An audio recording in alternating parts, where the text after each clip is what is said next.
오늘 이 귀한 새벽에 우리 함께 하신 믿음의 성도님들 축복하고 또 환영합니다. 그 텔레비에서나 또 이제 한국 민속촌에 가면은 그 줄타기를 하는 그런 분들을 봅니다. 높은 곳에 매달린 한 줄기의 사람이 천천히 걸어가면서 또 바람이 불고 사람들의 환호와 수많은 시선이 있지만은 그 줄타기 하는 사람의 눈의 시선의 방향은 오로지 한 방향입니다. 바로 어디냐면은 종착점이라는 거죠. 줄타기 명인이 이런 인터뷰를 하는 것을 본 적이 있습니다. 주리에서는 어떻게 떨어지지 않을까를 생각하지 않습니다. 어디를 향해를 갈까만 생각해야 합니다. 저는 이 말의 인터뷰를 들으면서 이분이 믿는 분인지 아닌지는 잘 모르겠지만은 이분의 이 인터뷰 내용은 참 신앙적이다라는 생각을 갖게 됩니다. 두려움이 사실은 중심을 잡아주는 게 아니잖아요. 또한 그 중심은 바로 방향이 잡아줍니다. 우리가 살아오면서 믿음의 생활을 하면서 때로는 우리가 유혹에도 때로는 미혹되는 것들도 있습니다. 그런데 때로는 우리를 두려워하게 하는 것들도 있고, 이 모든 것이 우리의 방향을 잡아주는 건 아니라는 거죠. 우리의 방향은 누구를 향해서? 바로 예수 그리스도 여호와 하나님을 향하여서 갈 때 우리는 넘어지지 않고 쓰러지지 않게 됩니다. 그런데 우리가 살아가면서 이 신앙의 줄 위에 서 있지만 세상에서는 많은 요구들을 합니다. 왼편에서는 시대의 요구가, 또 한편에서는 사람들의 요청이 우리들을 계속 흔들기도 합니다. 그러나 이 중심을 잡는 균형추는 오직 여호와 하나님의 말씀밖에 없다라는 거죠. 시대가 어려울수록 우리 믿음의 선조들은 무엇부터 회복했냐면은 회개했습니다. 회개는 무엇을 통해서? 하나님의 말씀을 통해서 그들이 회개하고 회복했다라는 거예요. 오늘 이 미가 선지자는 이 중심을 잃은 이스라엘 백성들을 향해서 묻습니다. 너희가 무엇을 가지고 여호와께 나아갈 것이냐라고 묻는 거예요. 그러나 하나님은 그들을 향해서 이야기합니다. 더 많은 제사, 더 많은 헌물, 더 많은 헌신을 요구하지 않습니다. 하나님이 요구하는 건 하나예요. 가장 먼저 요구하는 건 바로 하나님 중심의 삶, 주의 말씀을 들으라라는 것이 오늘 말씀의 미가서를 통해서 우리 확인해 보았으면 좋겠습니다. 6장 1절에서 5절의 말씀을 보면은 명확한 것을 묻고 있습니다. 하나님은 무엇을 하느냐보다 어디에 서 있느냐를 우리에게 먼저 물어보신다라는 거예요. 하나님은 이스라엘을 법정에 세우십니다. 이스라엘과 변론하는 상황에 있어요. 내 백성아, 내가 내게 무엇을 행하였느냐? 내가 어떻게 너를 괴롭혔느냐라고 하면서 하나님께서 이스라엘 백성들에게 이야기를 합니다. 하나님은 너희의 제사가 부족하다라고 이야기하지 않았어요. 뭐라고 했냐면 너희의 중심이 어긋나 있다라고 이야기하는 거예요. 물론 이스라엘 백성들이 예배를 드렸습니다. 그러나 그들의 예배는 형식적이었고요. 그들이 말씀을 지켰습니다. 그러나 그들의 말씀은 자신의 의를 높이기 위한 말씀의 지킴이었어요. 그런데 있어서 하나님은 그러한 잘못보다 가장 먼저가 뭐였냐면은 너희의 중심이 어긋나 있다라고 이야기했던 거죠. 이스라엘은 예배의 형식을 지키고 있습니다. 주일의 예배를 우리가 한 번 드린다라고 해서 내 마음에 유한이 삼아지는 게 신앙일까요? 아닙니다. 그것은 아주 가장 첫 단계인 두려워서 하나님의 전에 앉아 있는 것뿐이에요. 하나님께서는 바꾸시겠지, 성령께서 인도하시겠지. 근데 그 시간이 10년, 20년, 30년 되고 평생 동안 그렇게 믿음의 생활을 하면은 우리의 시간은 너무나 공허해진다라는 거죠. 신앙의 위기는요, 다른 게 아니에요. 방향의 위기예요. 왼쪽을 바라보고 오른쪽을 바라보고 세상을 바라보고 사람들의 요청을 바라보기 때문에 우리가 흔들리게 되는 거예요. 그래서 하나님은 백성들에게 이야기했던 겁니다. 더 많이가 아니라 나에게로 돌아오라라는 그 명령입니다. 하나님께서는 또한 이렇게 이야기합니다. 형식보다는 본질에 대해서 이야기해요. 그럼 하나님, 그럼 어떻게 하는 게 어디에 서 있는 거고 어떤 방향을 바라보는 겁니까? 라고 물어봤을 때 하나님께서는 미가서의 6절에서 8절의 말씀을 통해서 세 가지의 방향에 대해서 이야기해 줍니다. 첫 번째는 정의이고요. 두 번째는 인애이고요. 세 번째는 겸손입니다. 하나님께서 미가서를 통해서 이스라엘 백성 했던 이야기, 오늘날 우리에게도 분명하게 적용할 수 있는 이야기입니다. 이스라엘은 물어요. 그러면 우리가 무엇을 가지고 하나님께 나아가겠습니까? 라고 물어봤을 때 그들은 어떻게 이야기하죠? 6절의 후반절에 보면은 1년 된 송아지를 가지고 그 앞에 나아갈까요? 아니면 7절의 초반에 보면은 천천의 순양이나 만만의 강물 같은 기름으로 하나님 기뻐하시겠습니까? 아니면은 내 몸의 열매로 드려야 할까요? 라고 물어봅니다. 하나님께서는 그들에게 방향에 대해서 이야기하는데 그들은 어떻게 무엇을 드리고 그래야 하나님이 받으실까에 대해서 하나님과 전혀 다른 방향에 대해서 이야기하고 있어요. 그래서 하나님은 이 세 가지 덕목이 이 신앙이 서야 할 세 가지 기둥이라고 합니다. 첫 번째 정의는 뭐냐면 하나님의 질서를 세우는 힘이에요. 우리가 정의롭다, 공의롭다가 저도 젊었을 때는 분기와 의기로 말미암아 정의로운 게 뭐고 가난한 자들을 우리가 돌봐야 하고 세상에서 우리가 빛이 되고 옳은 정의를 이야기해야 되고 그게 정의인 줄 알았어요. 그런데요, 믿음 생활하면서 느꼈던 것은 뭐냐면은 정의는 오로지 말씀밖에 없다라는 거예요.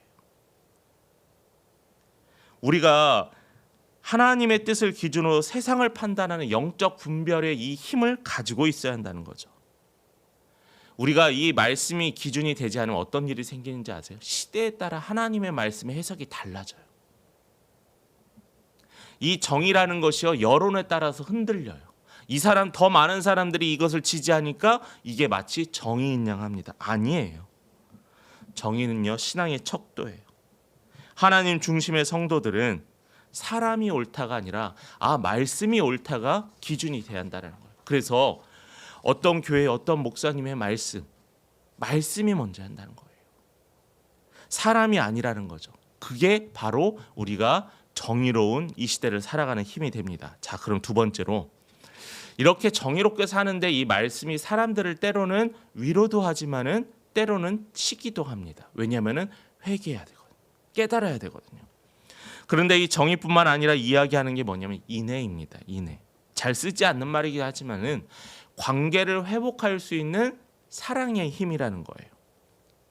이 단어는 아마 기독교에서 하나님의 성품을 가장 이야기하는데 가장 대표적인 단어일 거라고 생각을 합니다. 하나님의 말씀으로 또한 선지자를 통하여 지금 시대는 목회자와 또한 우리 믿음의 성도들을 통하여서 정의로 세상을 판단하지만 그 정의의 기준대로 형벌을 내린다면은 아마 우리는 모두 다 죄인이고 그 무거운 형벌을 견뎌내기 어려울 겁니다. 그렇지만 우리 하나님은 어떻게 했어요? 사랑으로, 인애로, 은혜로 우리를 품으셨다는 거죠. 그래서 세상에서는 정의라 외치지만 똑같은 말을 외치더라도 하나님의 백성 뭐가 다르냐? 사랑으로 정의가 돼야 한다는 거죠. 사랑과 하나님의 관계가 더욱더 중요하다는 거죠. 만약 이게 없으면 어떤 일이 생기냐면 교만한 일들이 생깁니다. 말씀으로 사람을 평가하고 판단하고 치계에 이르렀어요.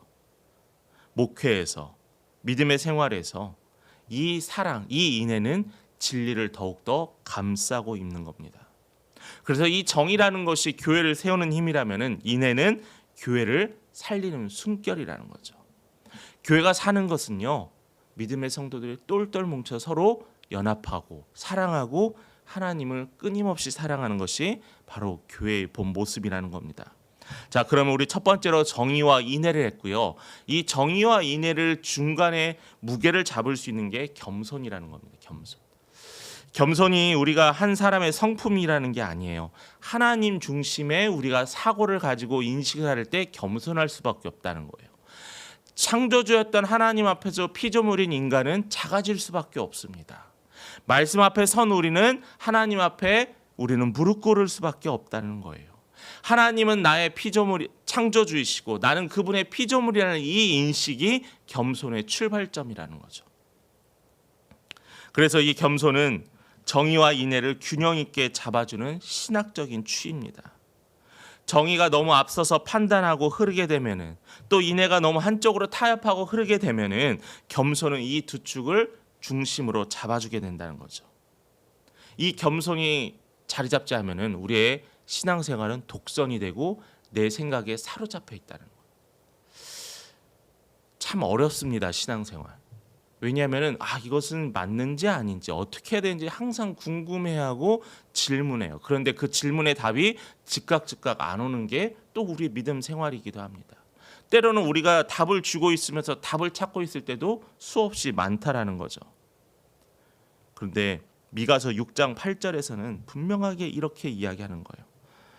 사람아, 주께서 선한 것이 무엇임을 내게 보이셨나니 여호와께서 내게 구하는 것은 오직 정의를 행하며 인자를 사랑하며 겸손하게 내 하나님과 함께 행하는 것이다 라고 했어요.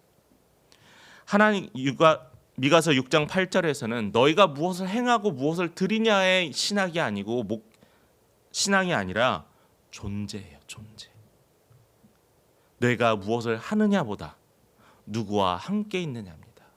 내가 하나님과, 내가 믿음의 성도들과, 내가 귀한 믿음의 동역자들과 함께 있느냐를 묻는 게 미가서를 통한 하나님의 말씀이었다는 거죠. 자, 그럼 마지막으로 말씀 중심의 균형은 신앙의 전통 위에 서야 합니다.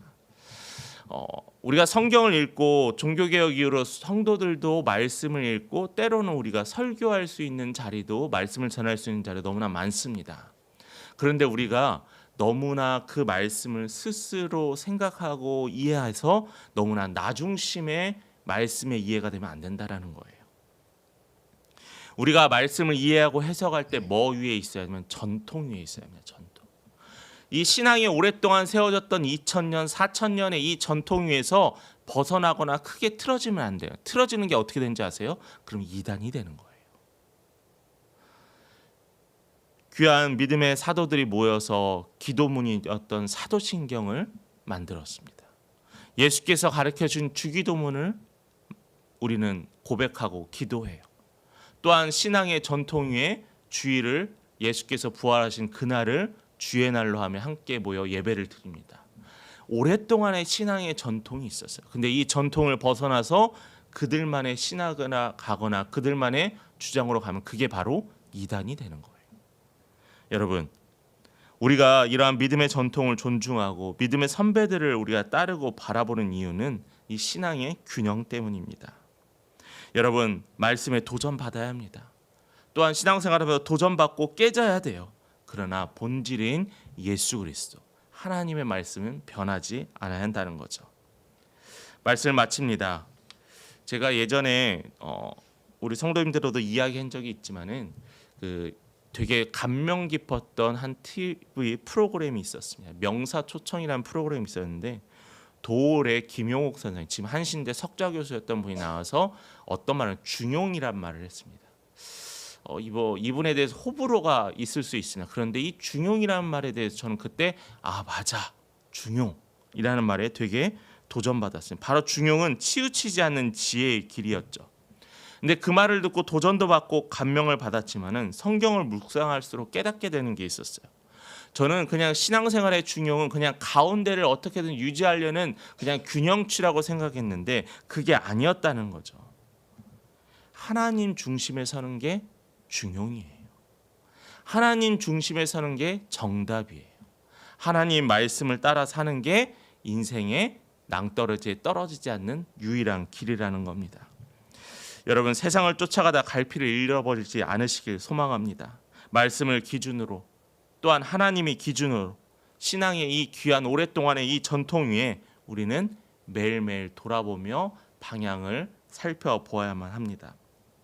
줄 위의 사람은 방향만 잃지 않으면 흔들려도 떨어지지 않습니다. 여러분 그 줄의 끝에서 하나님만 바라보면 어떠한 어려움과 두려움과 걱정이 있을지라도 여러분 그 성공의 그 길에 이를 것입니다. 우리 끊임없이 기도하시고 끊임없이 주 안에서 매일 새로워지는 우리 귀한 믿음의 성도들 간절히 축원합니다.